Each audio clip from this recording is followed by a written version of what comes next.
One slip of a screwdriver. Two men dissolve from they called it begins. A man slipped his screwdriver. That's it. That's all it took. In less than 2 seconds, his body absorbed enough radiation to liquefy his DNA from the inside out. And the most terrifying part? He felt nothing. Not yet. Deep inside the most secretive weapons program in human history, the Manhattan Project, scientists had built something that didn't have a name yet. A 14-pound sphere of plutonium, barely the size of a grapefruit. Dense, warm to the touch, almost alive. It was designed for one purpose, to be the core of a third atomic bomb, ready to be dropped on Japan after Hiroshima and Nagasaki. But Japan surrendered. The bomb was never dropped, and now this chunk of weapons-grade plutonium just sat there, in a lab, handled by human hands, with almost no protective shielding. What would you do with a live nuclear core and a screwdriver? Here's what the scientists did. They played with it. Harry Daghlian was 24 years old. Brilliant. Careful. Working alone that night, which was already against protocol.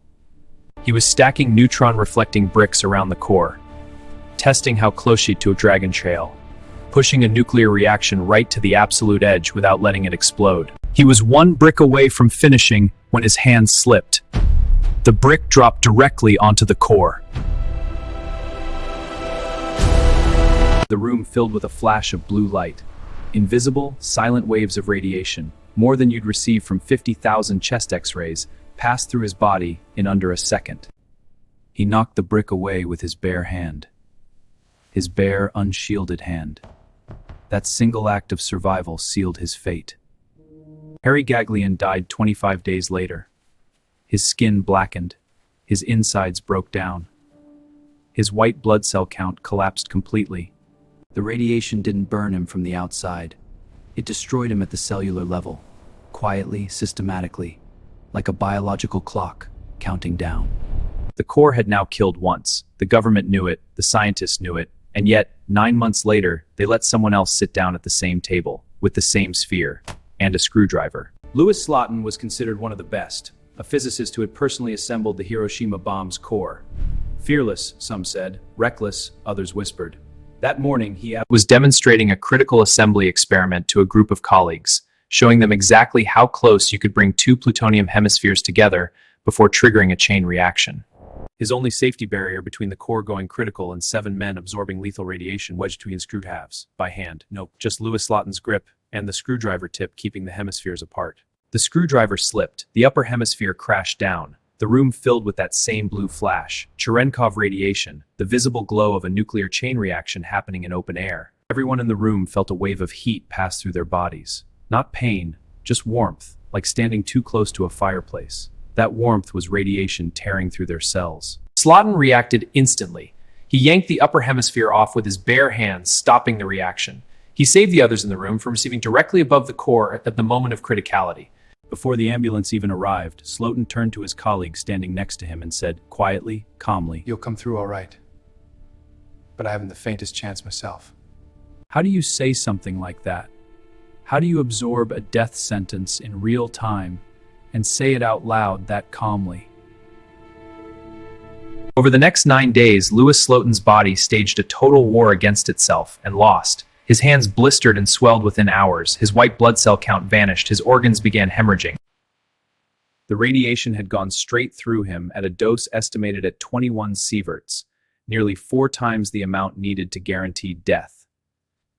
The sensation is a deep pain in my back, and it feels like Mustawa. He remained conscious for most of it. His last days were a scientific log, his own done from experiment. Louis Slotin died May 30th, 1946, age 35. 9 days after the screwdriver slipped, he was gone. Because the name felt right. Because some objects, no matter how scientifically explainable, earn their mythology. After 2 men died from the same object within 9 months, the physicists started calling it something. Not by its serial number, not by its technical designation. They called it the Demon Core. The core was eventually used in nuclear testing at Bikini Atoll in 1946, detonated in Operation Crossroads, vaporized, gone. The demon finally put down. But the damage it had done to human understanding of nuclear power, the brutal, visceral lesson it delivered, that never left. These men died not in war, not from an enemy.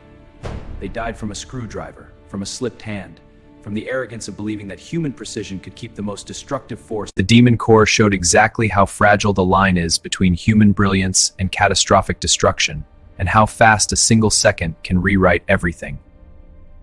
But here's what haunts me even more. At least the Demon Core required a mistake to kill. What happens when nature itself decides to silently death around Bomav,